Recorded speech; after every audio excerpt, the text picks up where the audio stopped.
Welcome to పూరాలుకల్.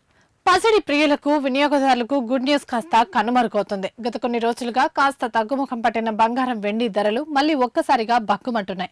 గత 2-3 రోజుల నుంచి రికార్డు స్థాయిలో దూసుకుపోతుండటంతో వినియోగదారులు ఆందోళన వ్యక్తం చేస్తున్నారు. అయితే అంతర్జాతీయ మార్కెట్లో చోటు చేసుకుంటున్న పరిణామాలే దీనికి ప్రధాన కారణమని తెలుస్తోంది.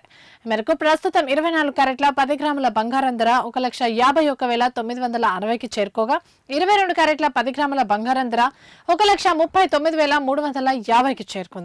మరోవైపు వెండి ధరలు కూడా ఆకాశమే హద్దుగా దూసుకెళ్తున్నాయి. ప్రస్తుతం కిలో వెండి ధర 2,50,000కు ఎగబాకింది. అంతర్జాతీయంగా ఔన్స్ బంగారం ధర ఏకంగా $4,399 వద్ద ట్రేడ్ అవుతుంది. ఔన్స్ వెండి ధర $65 వద్ద కదులుతోంది. హార్మోజ్ జలసంధి తెరిచే అంశంపై కొనసాగుతున్న అనిశ్చితి కారణంగా క్రూడ్ ఆయిల్ ధరలు మండుతున్నప్పటికీ ట్రేడర్ల నుంచి పెరుగుతున్న డిమాండ్ల వల్ల పసిడి ధరలు భారీగా పుంజుకున్నాయి. రోజు రోజుకి ఆకాశాన్ని అంటుతున్న ఈ పసిడి పరుగు ఎక్కడ ఆగుతుందో అని కొనుగోలుదారులు తీవ్ర ఆందోళన వ్యక్తం చేస్తున్నారు.